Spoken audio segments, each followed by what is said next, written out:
qu'est-ce qui nous manque le plus? La présence de Dieu. C'est ça qui nous manque. Ce n'est pas le fait de savoir plus de choses ou d'avoir plein d'informations ou de faire plein de choses qui... C'est bien, ça ne gêne pas Dieu qu'on fasse des bonnes choses, mais ce n'est pas ça qui nous rend heureux, qui nous satisfait.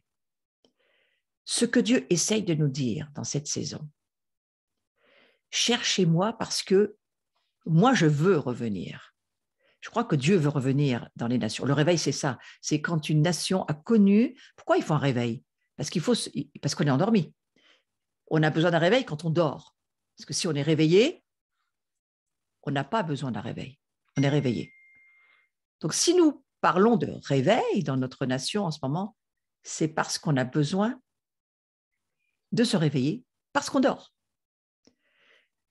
Et je me dis qu'une grande partie de l'Église soit vit dans la peur, soit vit dans ses propres opinions, ses pensées, ça n'a rien à voir avec Dieu, et elle s'appelle l'Église quand même, soit distraite par un tas de choses, ou ça ne sait pas, vit dans l'ignorance. Il y a une grande partie de l'Église qui ignore qui est Dieu.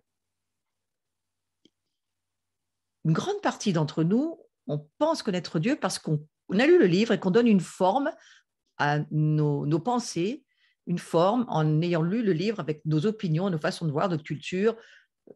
Voilà, j'ai mis une icône derrière. Oui, moi, je suis un pasteur protestant. Je pourrais dire Jésus, il a cette forme-là, mais pas du tout. C'est juste une représentation qui m'inspire parce que c'est la maison de Jean. Et de temps en temps, j'aime sortir mon icône du placard parce que, voilà, j'ai envie de regarder cette représentation. Mais ce n'est qu'une représentation. Je pourrais vous en ramener plein d'autres de représentations. Et les hommes ont plein de manières. Dieu parle d'une manière, tantôt d'une autre, et c'est bien, ça inspire tout le monde. Mais là, ce dont je vous parle, c'est de l'expérience de la connaissance de Dieu. Lorsque la présence de Dieu, le fait qu'il est là et qu'il dirige les choses et que c'est lui qui le fait, ce ne sont pas des hommes qui le font. Les hommes simplement apprennent à laisser Dieu conduire les choses. Eh bien, je crois que c'est ça, moi, que j'essaye de vivre avec ma communauté depuis plusieurs années, plus de 20 ans. Nous ne devrions être que le canal qui laisse passer Dieu. Et Dieu, lui, c'est lui qui veut faire les choses. Et je crois que c'est comme ça que Jésus vivait. Jésus, en fait, il est la manifestation de la plénitude de la gloire de Dieu. Et quelque part, qu'est-ce qu'il faisait, Jésus? Eh bien, il ne faisait que ce que son Père lui disait de faire. En tous les cas, il nous a écrit dans le Nouveau Testament qu'il était celui qui révélait le Père. Et lorsqu'on vit un réveil, en tous les cas, ce que j'en ramène du réveil que je suis allée vivre, et nous y sommes allés plusieurs fois, nous y sommes retournés avec des amis parce qu'on a ramené des gens avec nous, et puis on y est encore retourné quelques années après pour vivre d'autres expériences. Ce que je me dis, c'est que ça serait formidable si on pouvait le vivre tout le temps et ne pas perdre cette présence de Dieu. Et il y a beaucoup de conditions pour ne pas perdre la présence de Dieu. Et bien sûr que une des premières conditions après la nouvelle naissance, le fait d'être baptisé du Saint-Esprit, eh bien, c'est aussi le fait de vivre continuellement rempli de l'Esprit, entouré de gens qui, eux aussi, ont cette même attente, ce désir de vivre ensemble la présence de Dieu. Et ça, c'est le logo de ma propre famille, on va dire. Ce n'est pas ma communauté, elle ne m'appartient pas, mais c'est l'œuvre que je porte avec mon mari et un ensemble de gens. Nous avons été appelés à vivre, à mieux vivre la présence de Dieu, à apprendre à vivre avec la présence de Dieu, à vivre l'expérience et chercher à continuer à le vivre, à ne pas perdre cette présence de Dieu. Et ô combien je comprends Moïse. Moïse, qui n'avait qu'un désir, fais-moi voir ta gloire. Je veux la voir, je veux la vivre, je veux être avec. Lorsque nous commençons à vivre avec la présence de Dieu et lorsque nous la goûtons, lorsque nous l'expérimentons, on veut beaucoup plus que ce qu'on a déjà. C'est pourquoi, dans le réveil de la bénédiction du Père à Toronto, les gens disaient sans arrêt « Plus, Seigneur, plus !» Parce qu'on veut plus de la petite goutte qu'on a goûtée, sachant que le royaume de Dieu, sa puissance, la gloire de Dieu, ce ne sont pas des concepts théologiques, hein, mes amis. Ce ne sont pas des théories, ce sont des vérités. Et le mot vérité, ça signifie aussi réalité, ce sont des réalités spirituelles, ce sont des réalités célestes dans lesquelles chaque croyant peut vivre. Donc, la gloire, c'est une réalité que nous pouvons vivre. C'est donc ce que Moïse, David et d'autres patriarches ont tellement soupiré à connaître. Et sans une révélation continue de la gloire de Dieu, eh bien, on va se retrouver coincé de nouveau dans nos habitudes et on va finir, alors que nous étions transformés par Dieu pour être une nouvelle outre, c'est ce qui nous est arrivé, nous, en 1995. Moi, je suis allée goûter la bénédiction du Père en 95. La bénédiction avait commencé en 94, mais j'ai pu y aller l'année d'après. Il y avait encore une très, très, très forte présence de Dieu. Eh bien, votre vie est totalement transformée, chamboulée. Tout est en travaux. Tout est un peu, on va dire, un peu comme un champ de bataille. Hein, vous voyez, tous les murs bougent. Et puis, Dieu remet les choses comme il en a envie. Et alors, on change de perspective. On ne voit plus les choses de la même manière. C'est un énorme chamboulement que de vivre quelques jours dans le réveil. Je ne m'imagine pas ce que ça voudrait dire que d'y vivre tout le temps. Mais je crois que c'est ce que Dieu nous propose. Et en tous les cas, l'idée, c'est de ne jamais devenir une vieille outre. Vous savez ce que c'est qu'une vieille outre? C'est aussi ces animaux qu'on finalement on les vide et puis ça devient. Moi, j'ai vu des outres faites de peau de chèvre dans le désert marocain. Ça m'a beaucoup intéressé d'aller voir comment c'était fait. Et en fait, ces outres, tant qu'elles sont huilées, tant qu'on y met du liquide dedans, ça reste souple. Mais à partir du moment où plus rien ne se passe, ça devient sec, dur, et carrément, ça se casse. Hein. C'est comme du cuir, en fait. C'est un cuir qui devient tellement dur qu'il se casse et qu'on ne peut plus rien en faire. Et en fait, c'est ce que dira Jésus. Ne devenez surtout pas des vieilles outres. Ça, c'est dans Luc, chapitre 5, verset 37. Mais il faut que vous deveniez, un verbe être, que notre être tout entier soit une outre neuve. Une outre, c'est-à-dire quelque chose qui est malléable, docile, accommodant. Ça, ce sont les qualificatifs du mot obéissant. Obéissant à quoi? Pas à une règle pour nous sauver, mais obéissant à un Jésus envoyé avec une substance d'amour. Cet amour que nous rencontrons, et c'est la chose que j'ai rencontrée d'une façon tout à fait particulière dans ce réveil de la bénédiction du Père, ça veut bien dire ce que ça veut dire. C'est un amour du Père qui nous transforme totalement. Où je suis rentrée en me disant, mon besoin d'amour, ma transformation intérieure, ma quête d'être aimée, je crois que je ne pourrais pas en contenir plus. Je sais que Dieu m'aime et tout va bien. Voilà, c'était ça, ce mot satisfait de l'amour du Père pour moi. C'est inexplicable. Ce n'est pas en lisant un livre que j'ai vécu ça. C'est en étant dans l'endroit où Dieu m'avait demandé d'aller. Pour vous, ça sera peut-être ailleurs. Mais pour moi, c'était là. Une expérience que je n'oublierai jamais, qui a totalement changé ma vie. Je ne suis jamais revenue au stade où j'en étais. J'ai jamais arrêté de soupirer après vivre de nouveau dans cette atmosphère, substance, essence où Dieu était, ce qu'on appelle la gloire de Dieu. Les gloires, parce qu'il y en avait de toutes sortes et de diverses manières de manifestation, les gloires étaient incroyables, ou croyables plutôt. Je vous parle de ça parce qu'il faut y aspirer. Celui qui a eu la grâce de le vivre, amen. Celui qui n'a pas encore eu la grâce va bientôt l'avoir, au nom de Jésus. La gloire, Dieu veut qu'elle revienne sur la terre. Et si aujourd'hui, je vis ce que je vis, ce n'est pas grâce à moi, ni grâce à tout ce que je sais, c'est parce que Dieu m'a pris dans cette présence et il m'a totalement chamboulé. Et je suis rentrée en sachant tout ce que je ne ferai plus jamais, que je ne voudrais plus jamais et qui ne feront plus jamais partie de ma vie. Surtout pas vivre dans les habitudes de la religion, ni les rituels, ni rien du tout, ça ne sert à rien.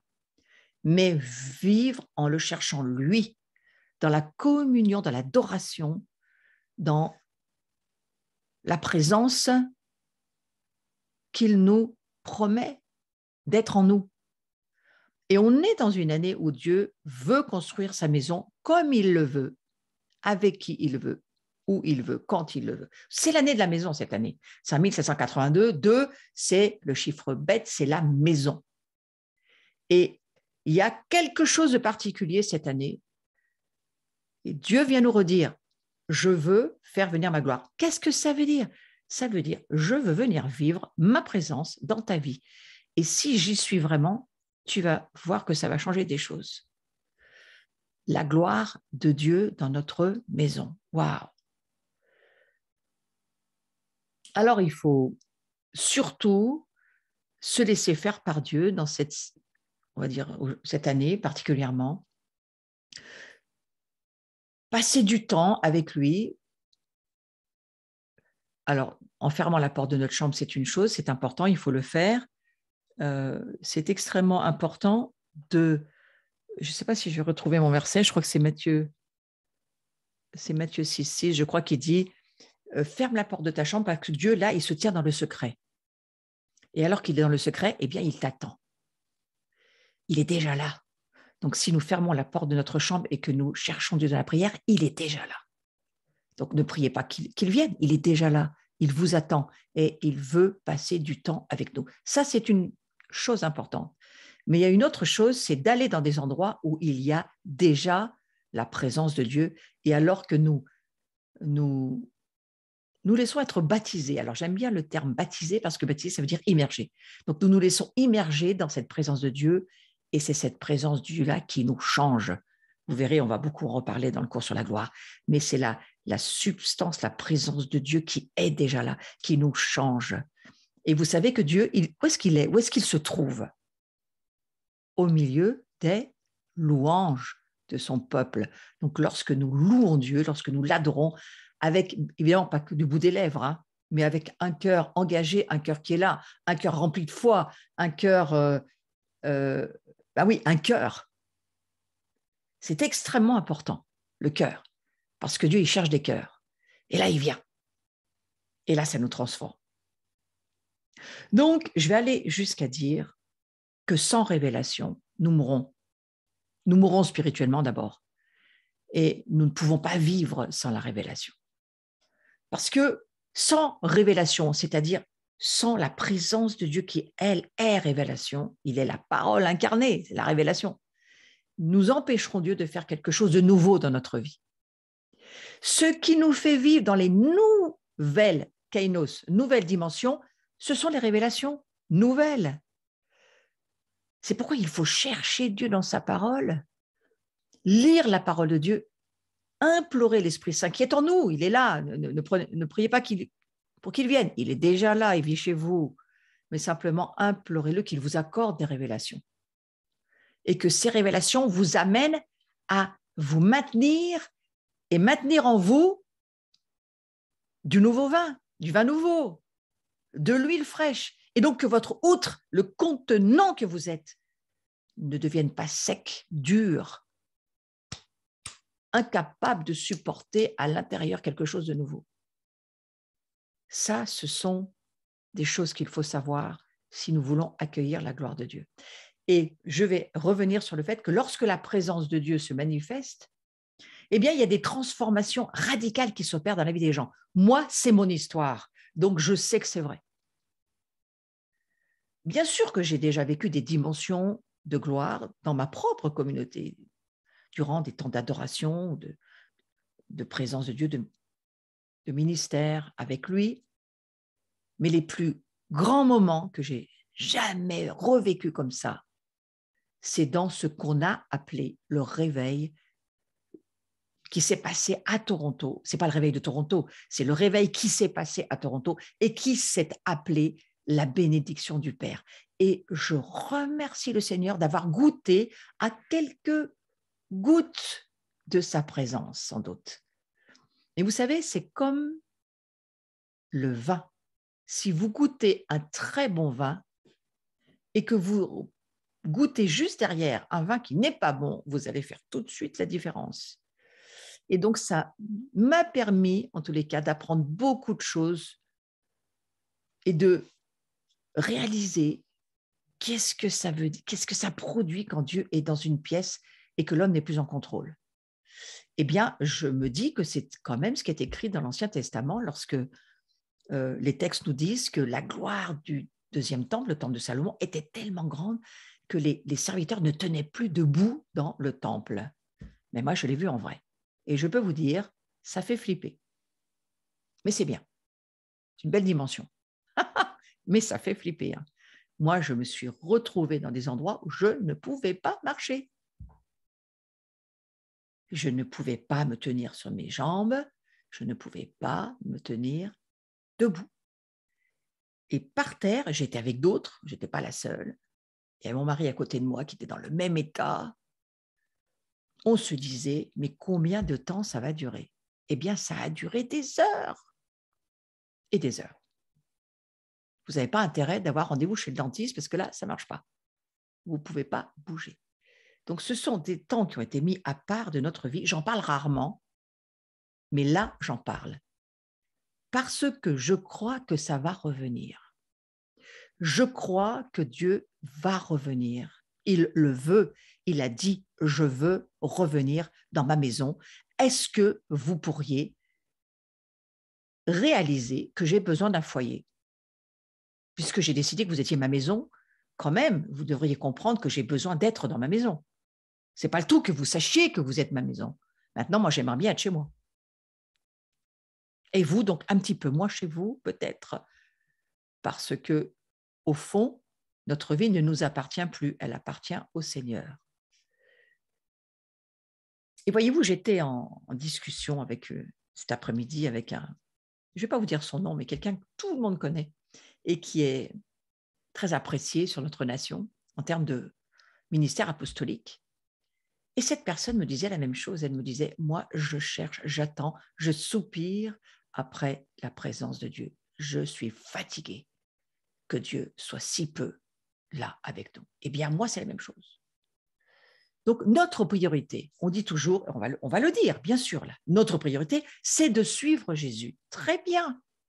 Suivons Jésus. Mais attention, qu'est-ce que ça veut dire, suivre Jésus?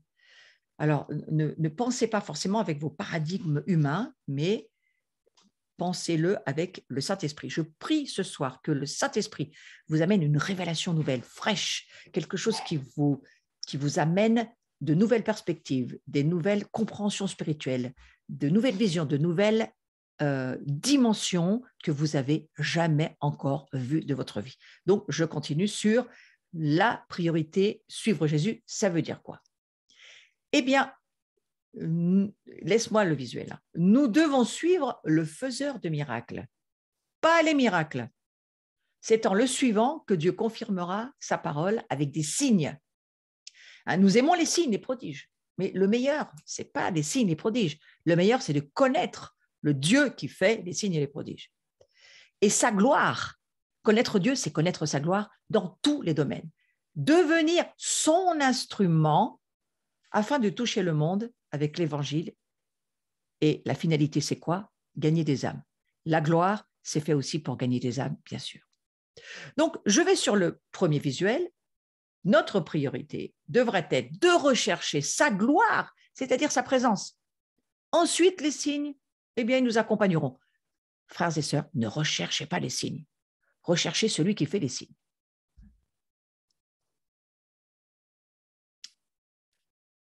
En deuxième partie, il nous faut la révélation de la gloire de Dieu. C'est le deuxième petit visuel que vous pouvez lire.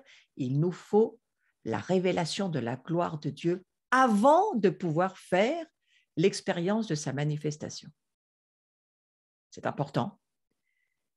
Cherchons le Seigneur. Cherchons-le tant qu'on peut le trouver. Et si nous le cherchons, eh bien, nous allons le trouver. Eh bien, c'est ça. La révélation, c'est de le chercher dans sa parole, dans ce qu'il va bien pouvoir nous révéler, qui va prendre vie. Cette parole va devenir une expérience et nous allons pouvoir expérimenter cette manifestation. Le troisième visuel nous dit ceci. Lorsque nous rencontrons la présence de Dieu, nous sommes changés, transformés, enflammés par la passion de vivre dans le monde spirituel. Ça a été tout à fait mon cas. Il a fallu que je goûte à des expériences spirituelles que j'ai vécues là-bas dans les gloires de Dieu pour que, ayant vécu l'expérience, j'ai envie d'en avoir beaucoup plus. Vous voyez, c'est le but de l'expérience. Et puis, le dernier visuel, il y a plus que ce que nous vivons en ce moment. Bien sûr, je ne dis pas que nous ne vivons pas déjà un certain niveau de gloire dans certains endroits, peut-être même dans notre vie de tous les jours. La gloire, la gloire de Dieu, on peut la voir, voyez-vous. On peut la voir aujourd'hui. On la voit dans beaucoup de domaines. Mais ce dont je vous parle là, c'est cette gloire qui nous a été promise par Jésus dans Jean 17. Si nous lisons Jean 17, nous comprenons que dans la prière sacerdotale de Jésus, Jésus nous promet de nous faire connaître la gloire et de nous la donner. Je leur ai donné la gloire. Waouh, il nous l'a donnée. Mais mes amis, il faut la développer. Il faut la faire grandir, cette gloire. Il faut qu'elle se développe.